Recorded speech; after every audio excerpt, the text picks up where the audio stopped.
Buenos días, Álvaro Cedeño y Álvaro Cedeño les saludan en este episodio número 70 de Diálogos con Álvaro Cedeño. Papá, ¿cómo estás? Muy bien, ¿tú? Bien, muy bien, por Bueno, dicha, animado, feliz de volver a grabar muy en este bien. horario y entonces aquí ilusionado con este tema que me resultó llamativo y creo que más que llamativo, impactante. Este artículo que publicaste llamado Desarrollo Personal Mínimo, Ujú. donde argumentas que el desarrollo personal mínimo tiene tres componentes, que son conocer la realidad, aceptarla sin resignación e identificar y manejar vías para mejorarla. Suena fácil, pero creo que es más difícil de lo que uno se imagina. Sin embargo, también creo que la práctica hace al maestro y si de desarrollo personal se trata, pues el único que puede ser maestro de nuestro desarrollo somos nosotros mismos. Algunas preguntas que nos servirán para conducir esta conversación. La primera es si la riqueza o el conocimiento son aspiraciones suficientes. Si Ajá. basta con querer ser rico o si basta con querer eh, ser sabio. Eh, si eso es suficiente como aspiración. La segunda es eh, si sería suficiente aspiración saber lidiar con nuestra realidad, si eso basta como, como personas. Y la tercera es si sabemos cómo lidiar con la realidad, porque eh, quizás no, ¿verdad? Me gustaría cederte la palabra para que nos adentraras en la conversación. Bueno, esto viene de lejos. Eh, Durante mucho tiempo me he planteado el tema del desarrollo de las personas y originalmente me lo planteé como estudiante de economía. ¿Qué quería decir desarrollar a las personas? Cuando yo estudiaba economía, la receta era muy sencilla. Si usted haga crecer el Producto Interno Bruto per cápita y eso es desarrollo, ¿verdad? Recuerdo conversaciones que tenía allá en 1965 con mi querido amigo Julio Rodríguez. Y Julio, éramos jóvenes en ese tiempo. Y Julio era un hombre muy filosófico, muy humanista, como todos sabemos, y empezó a plantearse el tema de que no bastaba con el desarrollo económico, que el desarrollo económico era desarrollarse en una dimensión como muy limitada, ¿verdad? Por esas épocas, Robert Kennedy también criticaba lo del desarrollo económico. ¿Te acuerdas que decía, es que a mí no me convence esa medida del desarrollo económico, porque es coger toda la producción, ¿verdad? Y dividirla entre la población. Y entre la producción van cosas como, por ejemplo, el costo del servicio de ambulancia que va a recoger por ahí unos heridos que causó un chofer embriagado en la carretera. Y no puede ser, eso para mí no es producción, decía. Bueno, eh, a mí me empezó a inquietar el tema de si bastaba con el desarrollo económico. Hoy día, desde luego, la mayoría estamos convencidos de que no basta con el desarrollo económico, de que se necesita unas ciertas condiciones como para que las personas puedan desarrollarse desde el punto de vista global de su personalidad y no es simplemente tomar el Producto Interno Bruto y dividirlo entre la población. En Costa Rica, por ejemplo, forma parte del bienestar y de la posibilidad de desarrollo la seguridad social. Un país con el mismo nivel de ingreso, pero sin seguridad social o sin una educación pública, no es un buen ambiente para desarrollarse personalmente. Fíjate una cosa más interesante todavía. Eh, Dentro del Producto Interno Bruto, los economistas consideran el gasto en educación. Pero si con este mismo gasto que tenemos en educación consiguiéramos educar mejor, más profundamente, más ampliamente, el Producto Interno Bruto no crecería, pero desde luego que sí crecería la, creo yo, la madurez o la felicidad potencial de los habitantes. Esa es la gran importancia de unos bienes públicos producidos con mucha eficiencia. El hecho de que Costa Rica tenga agua potable en todos los rincones del país, desde luego que es una fuente de bienestar y de salud y, si usted quiere, de longevidad para los habitantes, ¿verdad? Eso en el crudo Producto Interno Bruto per cápita no se veía contenido, ¿verdad?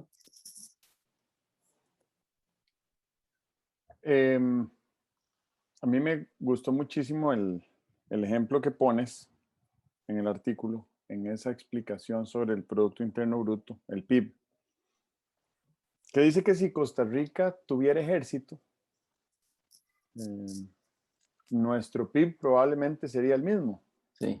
pero tendríamos que reducir gasto en educación y salud y áreas de conservación, ¿verdad? Uh-huh. Y Robert Kennedy decía, un famoso discurso que dio unas semanas antes de ser asesinado, que el Producto Interno Bruto, este es el final del discurso, pero el discurso es bellísimo y dice que el Producto Interno Bruto mide todo excepto lo que es realmente valioso para el bienestar de las personas. Caray. ¿Verdad? Sí. Lo tenía muy claro él desde hace mucho tiempo y desde que a él lo asesinaron, pues esa conversación no ha sido tan central.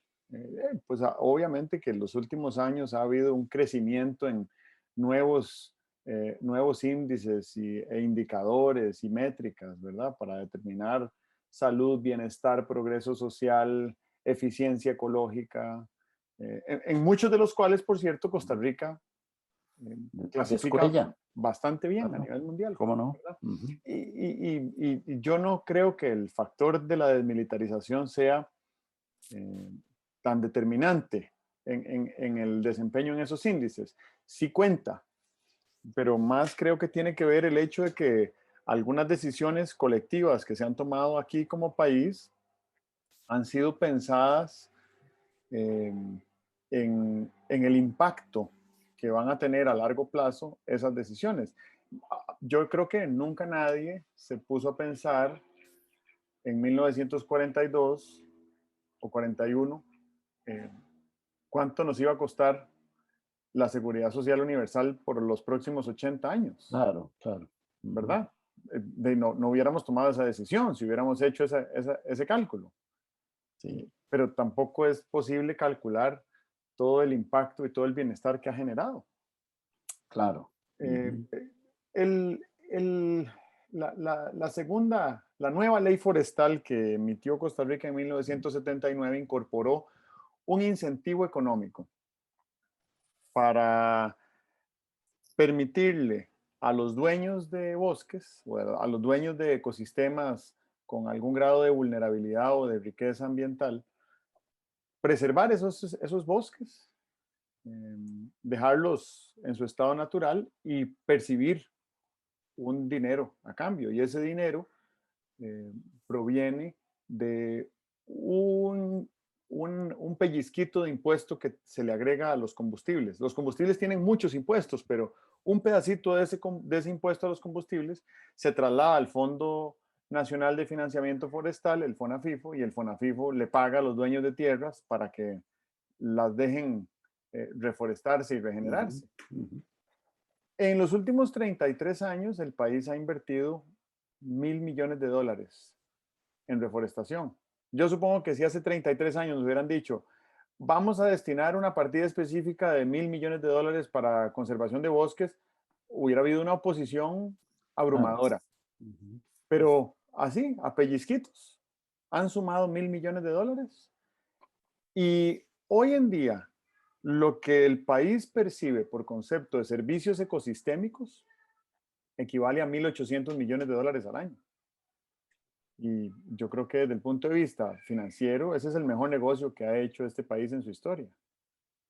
Em, y lo otro que quiero señalar, subrayar, es esta idea del valor económico o del incentivo económico, porque pues, cuando era joven universitario y estudié algún curso de introducción a la economía, la definición básica de economía era la asignación de recursos escasos. No sé si esas son las palabras exactas, pero más o menos Sí. de eso Ujú. trata la economía. Entonces, si yo proyecto o si yo extrapolo recursos escasos más allá de lo estrictamente industrial, monetizable, comercial, eh, los recursos naturales son escasos.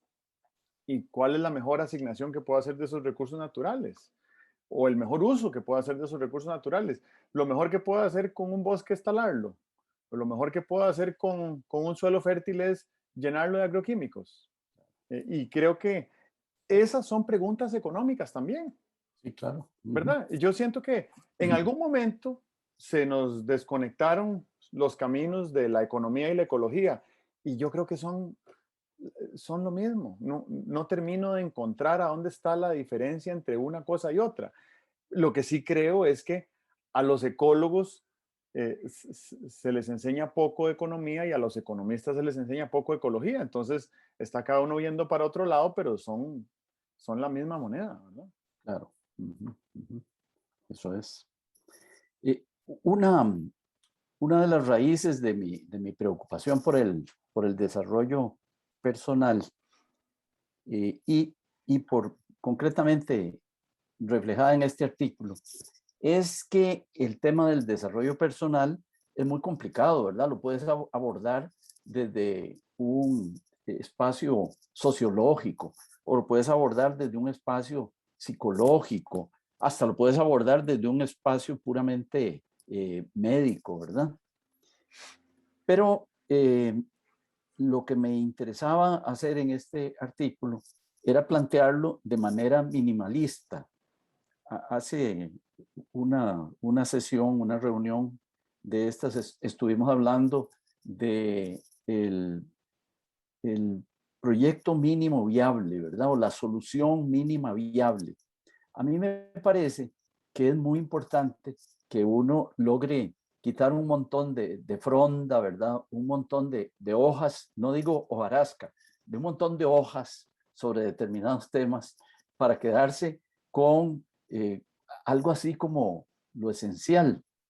Y yo me puse a pensar qué es desarrollo personal mínimo, porque el desarrollo personal tú puedes encontrar, no sé, 80 indicadores de desarrollo personal, ¿verdad? Y entonces pensando en desarrollo personal mínimo, llegué al planteamiento, posiblemente sea incompleto, pero posiblemente cubra una gran porción de lo que es desarrollo personal. Eh, Primero, ese conocimiento de la realidad, que ese tema, como te decía hace 8 días, me está interesando mucho, el tema del conocimiento de la realidad.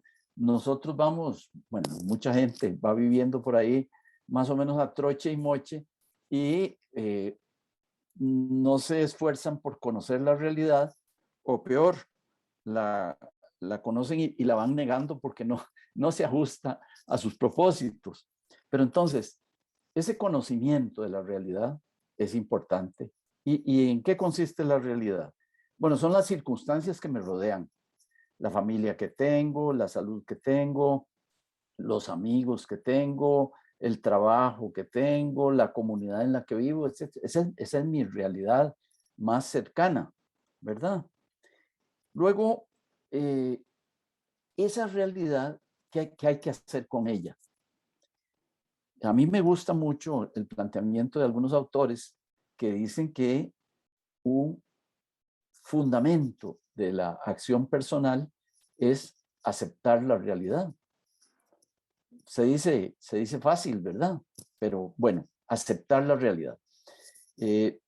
Cuando he explicado estas cosas, algunos dicen, no, pero es que aceptar la realidad es resignación.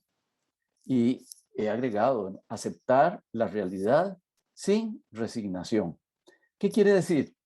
Es aceptar la realidad, pero darse cuenta de que la realidad es dinámica, de que puede cambiar, de que mañana puede ser diferente a la que tenemos hoy.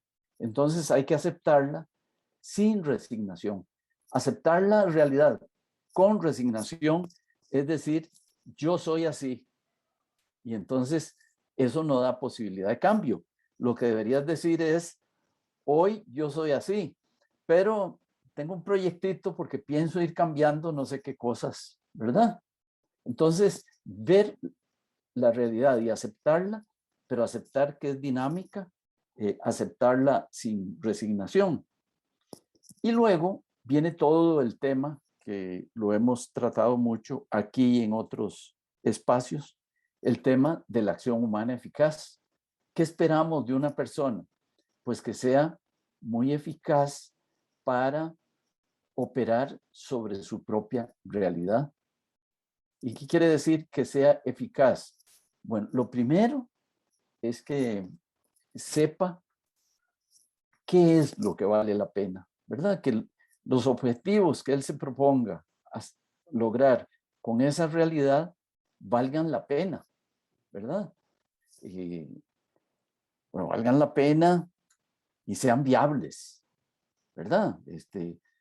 Un niño de 10 años se puede proponer ser astronauta.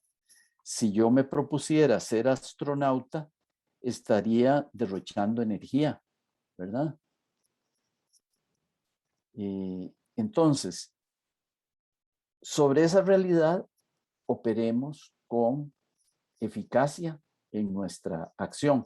Y cómo ser eficaces y todo eso, bueno, es algo que hemos tocado y lo podemos tocar alguna vez en el futuro. Pero la definición de lo que es desarrollo personal mínimo, yo creo que está ahí. Dijiste mucho. Lo primero es que creo que ser eficaces es de lo que se trata este diálogo, ¿verdad? Ajá, De que nuestro ajá. espíritu emprendedor sea eficaz. Sí, sí, sí. Y eso tal vez deberíamos de subrayarlo más a menudo, porque lo cierto del caso es que uno puede coleccionar todas estas conversaciones y todos tus artículos ahí décadas para atrás y todos aportan pequeños señuelos que nos ayudan a ir juntando unos puntos que producen el dibujo de lo que somos y de lo que queremos ser. Y creo que eso es indispensable para la eficacia. Lo segundo es que, hablando de la resignación, en un programa de desarrollo personal que estoy siguiendo, habla de la valentía y la valentía como el carácter para identificar cuando hay algo que es más valioso que el miedo. Y Ajá. en uno de estos módulos dice que lo que más miedo nos debería de dar es estar dentro de un año donde estamos hoy, Ujú. ¿verdad? En el mismo lugar. Sí, Y entonces eso debería de ser la idea de pensar que dentro de un año voy a estar en el mismo lugar, debería de ser suficiente incentivo para que nos movamos hacia, hacia nuestro desarrollo personal, ¿verdad? Que es continuo, la verdad. Y lo último es que quiero retomar lo que decía en la intervención pasada sobre la economía, porque me parece que en ese tríada de realidad, aceptación y cambio, la realidad es económica, es una realidad de recursos y es una realidad de recursos escasos y es una realidad de recursos claro, escasos que debemos claro, asignar. claro, claro. ¿verdad? Ujú, Y entonces, ujú. yo me pregunto, ¿quién dispone de más horas en el día? ¿Una persona costarricense o una persona japonesa? Sí, pues la respuesta es que disponemos de la misma cantidad de horas. Pero si le hago la siguiente pregunta, ¿a dónde vale más una hora de tiempo? La respuesta es que una hora de tiempo vale más en Japón. Es más, me parece que aquí en Costa Rica hay muchas horas que no valen nada, mientras que en Japón todas las horas valen mucho. Entonces la gente aprovecha muy bien el tiempo para, no solo para trabajar, sino para desarrollarse, ¿verdad? Y para hacer todo lo que tiene que hacer.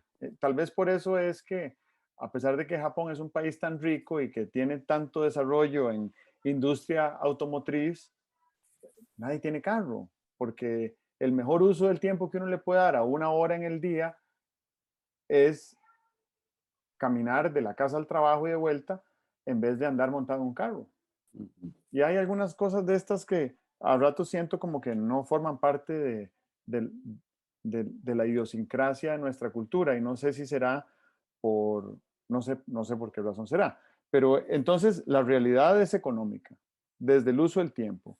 La aceptación yo diría que es psicológica, ¿verdad? Y tratar de que no sea una resignación, tratar de que no sea un miedo dominante, tratar de elegir actitudes que construyan hábitos que formen el carácter, eh, tratar de que estemos en, en presencia de nuestras emociones. No quiero decir en control de nuestras emociones, porque pues, hay algunas emociones que nos desbordan y eso yo no creo que esté tan malo. Lo malo sería que esas emociones nos dominaran, pero si nosotros estamos en presencia de esas emociones, pues es más fácil que logremos identificar de dónde vienen y por qué están acá y cómo hacer para transformar esas energías. Y el cambio me parece que tiene que ver con un área que es muy difusa, que es el área espiritual. Y nosotros hemos hablado mucho sobre el espíritu emprendedor, esa voluntad de hacer. Entonces creo que el cambio tiene que ver con ese impulso que además no creo que sea único de los seres humanos, ¿verdad? Un castor tiene el impulso de construir una Sí. represa en el río. Ujú, ujú. Bueno, entonces nosotros tenemos el impulso de lavarnos los dientes, de aprender a tocar violín, de leer un libro, de salir a trabajar, de estudiar. Y entonces me parece que esa tríada de realidad, aceptación y cambio tiene que ver con economía, psicología y espiritualidad. Ajá, ajá. Muy bien, muy bien. Muy bien señalado, me parece, ¿verdad? Y con calificaciones, ¿verdad? Cuando hablamos de que el vivir es un empeño sujeto a lo económico, no quiere decir que todo es convertible en dinero, ¿verdad? El dinero es solamente un accidente del concepto de economía, ¿verdad? Si no hubiera dinero, siempre habría economía, porque como lo dices muy bien, la decisión económica es ver cómo aplico recursos que son escasos a unos objetivos, a unos fines, que por cierto, una de las características del ser humano es que sus fines son ilimitados. Por eso ningún ingreso nos parece suficiente, porque siempre tenemos una multitud de fines que quisiéramos satisfacer y no podemos satisfacerlos, y eso es la realidad. Entonces, sí, claro, tienes razón en que es una decisión económica cuando una persona está viendo una película y dice, hombre, no, ya no puedo seguir porque tengo que estudiar. Lo que está diciendo es, lo que voy a obtener en esta hora de estudio, lo valoro más que lo que voy a obtener viendo esta hora de película, ¿verdad? Toma la decisión, no hay monedas de por medio, pero sí es una decisión económica. Y lo del tema de la espiritualidad, claro que está presente, es para irlo definiendo de manera minimalística, diríamos que cuando vemos un castor haciendo una presa con esa precisión, esa habilidad y tal, eh, creo que podemos estar seguros de que no está en ello comprometido su espíritu, pero cuando vemos una persona manifestando afecto por otra, cuando vemos a una persona dedicando tiempo a otra, cuando vemos a una persona aconsejando a otra, sí me parece que hay una dimensión espiritual que se está moviendo en eso. Y yo creo que le haría muy bien a nuestra forma de vivir si lográramos separar lo espiritual de lo religioso, porque muchas personas entienden que espiritual y religioso son la misma cosa. No, alguien puede no tener ninguna creencia religiosa y sin embargo eh, hacer que su vida se rija por unos principios y unas aspiraciones espirituales. Eso también me parece que es bien importante de lo que estás diciendo. Ok, no, no, me parece que por ahí va la cosa. Y hay algunas decisiones que uno toma que podrían parecer muy radicales, eh, pero la verdad es que tienen un impacto eh, perdurable en el tiempo, creciente incluso. Yo diría que tienen un impacto regenerativo. Por ejemplo, hace 10 años, en una mudanza, eh, nos quedamos sin televisor. Y entonces, cuando llegamos al otro destino, mm, eh, teníamos en la lista de cosas por comprar, ir a buscar un televisor. Y un buen día salimos a buscar televisores y había un montón de opciones y de repente nos pusimos a pensar, ¿y cuándo, para cuándo es que queremos ver tanta televisión? ¿Verdad? Y pues obviamente antes de eso no hubiéramos concebido no tener televisión, pero a Sí, partir de ahí dijimos, y tal vez aprovechamos el tiempo en otras cosas, ¿verdad? Sobre todo claro. en otra cultura que uno quiere conocer y pasear o leer libros o ir a conocer un parque, un restaurante, lo que sea. Y decidimos no comprar el televisor, pero nunca decidimos vamos a quedarnos sin televisor por 10 años, Ujú. sino que decidimos no lo compremos ahora. Y bueno, no lo hemos comprado, Sí, ¿verdad? Y claro que a veces uno querría claro. en tiempos de Eurocopa tener el Sí. televisor y poder ver un partido de vez en cuando, pero la verdad es que eso es una minucia a la par de todo lo que debo haberme economizado en tiempo Claro. por no tener televisor. Igual sucede con la decisión de tener o no tener carro. Hoy en día con estas plataformas de transporte colectivo, de economía colaborativa, Sí, es muchísimo más probable no tener claro. carro, Claro, claro. ¿verdad? Y Ujú. además es más barato. Eso es, Sin duda, ¿verdad? ¿verdad? Yo tenía, cuando éramos profesionales jóvenes, unos amigos que eran eh, muy buenos en matemáticas y tal y cual, y podían demostrar que era preferible hacer todo tu transporte en taxi que tener un automóvil desde el punto de vista de costo, nada más, ¿verdad? Desde el punto de vista de costo. Y sobre esto del televisor, muchas veces que lo has dicho, me has recordado un autor que no recuerdo ahora quién era, que escribía sobre uso del tiempo. Y entonces, una de las cosas que él decía para economizar tiempo, decía, nosotros en mi casa no tenemos televisor. Y era un autor como de los años 70, decía, en el año 69, cuando el hombre lanzó el cohete que fue a la luna, para ver la llegada del cohete a la luna, nos fuimos a un hotel y toda la familia vimos la llegada del cohete a la luna, ¿verdad? Bueno, eso te dice cosas, ¿verdad? Te dice que un evento de esa trascendencia, pues en, ¿qué? 31, 52 años, no hemos tenido otro de esa trascendencia. Entonces, posiblemente no ha tenido que ir a un hotel a ver la llegada de un evento como ese. Pero hay total razón, te sientas en el televisor y ya que estás sentado ahí, tienes que ver algo, aunque no sea de la excelencia que querrías, ¿verdad? Ujú. Bueno, fíjate que nosotros sí tenemos Netflix y hemos entrado a Netflix a ver a ver qué vemos, y Ujú. nos cuesta encontrar algo Sí, que, sí, que sintamos que tiene más valor que otra cosa que podríamos estar haciendo, claro, claro, claro. ¿verdad? Ujú. Sí, Y sí. vieras que dos cosas sobre Netflix, ya que los mencioné, porque es una empresa que en 20 años se ha reinventado dos veces ya. Ajá. Y el gerente general de Netflix le preguntaron el otro día que si él sentía amenaza por la competencia que está surgiendo en Disney, que ahora tiene su propia plataforma, y Apple, que tiene su propia plataforma. Y dice, no, no, nuestra competencia no son esas empresas. Nuestra competencia es las horas de sueño de cada uno de nuestros consumidores, Caray. Ujú. ¿verdad? Entonces Sí. ellos lo que tratan es de robarle horas a nuestro sueño. Ujú, ujú. Y ya con solo eso a mí me dice que es un producto que no está diseñado para mi bienestar.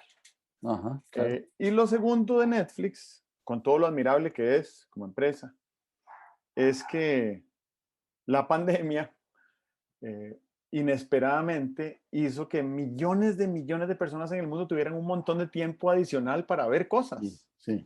Ujú. Entonces tuvieron que tirar a producción una enorme cantidad de programas o de series que tenían planeadas para meses y años en adelante, y ahora la gente se quedó sin mucho que ver en Netflix. Netflix ya no tiene muchas opciones, así como Ujú.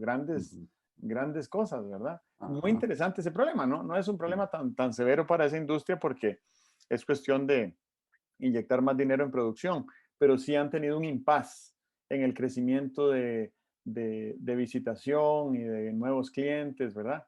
Eso es muy Claro. interesante. Ujú, ujú. Así es. Y bueno, y yo creo que de nuevo, si yo utilizo Netflix para hacer un ejercicio de desarrollo personal mínimo sobre la realidad, la aceptación y el cambio, entonces yo digo, bueno, la realidad es que e- e- es, es agradable sentarme una hora a ver un programa, ¿verdad? Y acepto que a veces pueda querer ver un programa, eh, pero lo que no querría aceptar nunca es ver tres programas todos los días, porque Claro, claro. eso no querría.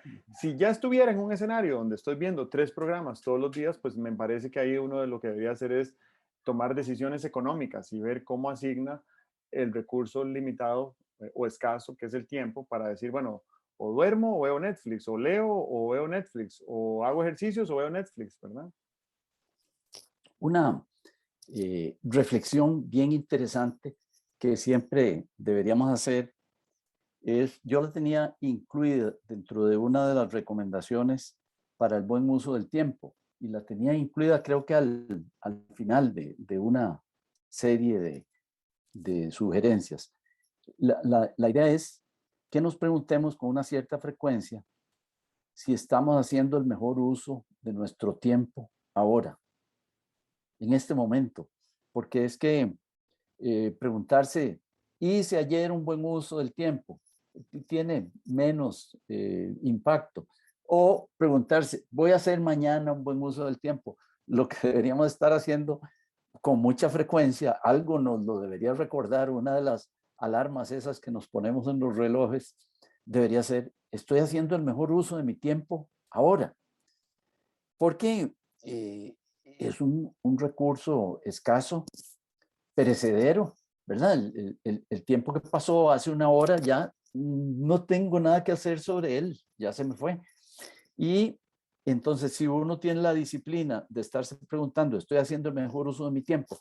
Sin, o con, más bien, con amplitud, porque si estoy caminando en la mañana y me pregunto, ¿estoy haciendo el mejor uso de mi tiempo? Claro, podría estar estudiando, podría estar charlando con alguien, pero es un buen uso del tiempo dedicar unas horas al día al ejercicio. Como eh, no hay que ser excesivamente rudo con uno mismo cuando te acuestas y te preguntas, ¿es el mejor uso de mi tiempo este que estoy haciendo tratando de dormirme? Hombre, yo creo que sí. La respuesta que yo me doy es que el descanso y el sueño son una inversión en tu tiempo útil del día de mañana. Puedes quedarte hasta las 2 de la mañana trabajando, pero estás comprometiendo el día de mañana porque vas a estar adormilado, menos creativo, menos atento, ¿verdad? Entonces, ahí hay una necesidad de un gran balance entre cuáles son las cosas que le dan a mi tiempo el carácter de buen uso, ¿verdad? Muy bien. Bueno, creo que abarcamos el concepto de desarrollo personal mínimo. Muy interesante el modelo y muy útil, muy aplicable. Me gustó mucho. Me dejo dos cosas que me surgen de esta conversación. El primero es el alto contenido económico que hay en todo lo que hacemos, ¿verdad? El valor Sí. económico Sí. está en prácticamente todo, desde el aire que respiramos hasta el tiempo que dormimos. Y lo segundo es que esta tríada de realidad, aceptación y cambio se empata con otra tríada que es economía, psicología y espíritu emprendedor. Ajá, ajá.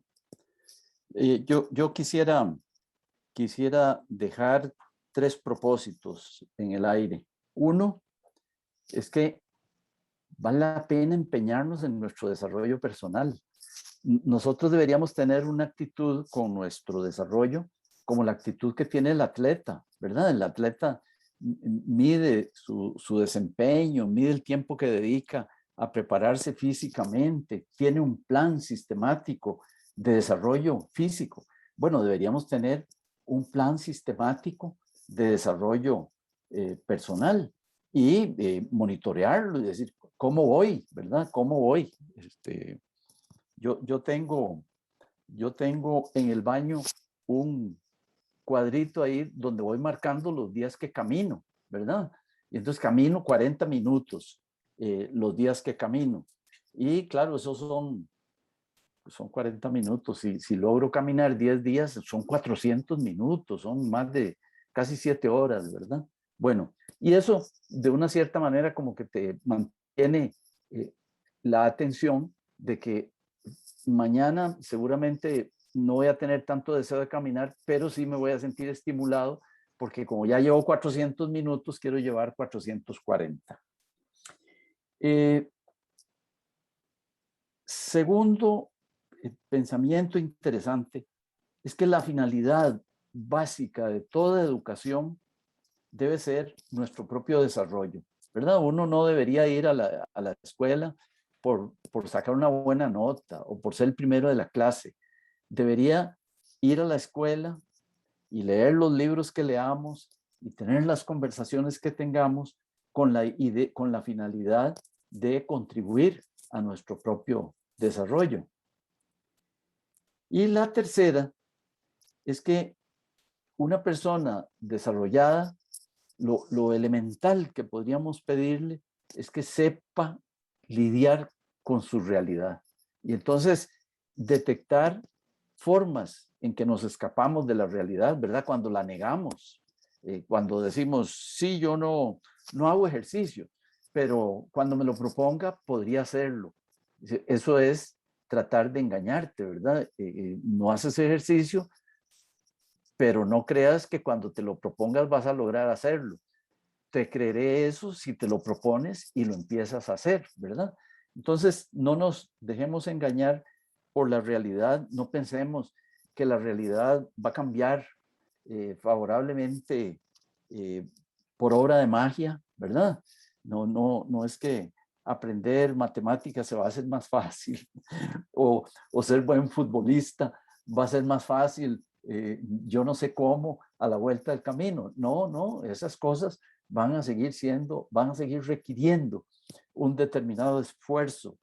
Entonces, no truquemos, no hackeemos, no intentemos hackear la realidad, ¿verdad? Aceptémosla tal y como es, sin resignación, sin darnos tregua, tampoco convertirnos en unos obsesivos del mejoramiento, porque como decía Aristóteles, la virtud está en el medio, ¿verdad? No está ni allá a la derecha donde está la virtud excelsa, ni a la izquierda donde está el vicio paralizante, ¿verdad? Muy bien. Entonces, estamos y nos Muy vemos bien. a la próxima. Nos vemos entonces. Que estés bien. Muy buen diálogo. Digo, para mí me resultó muy satisfactorio. Igualmente. Muchas gracias. Ok. Chao.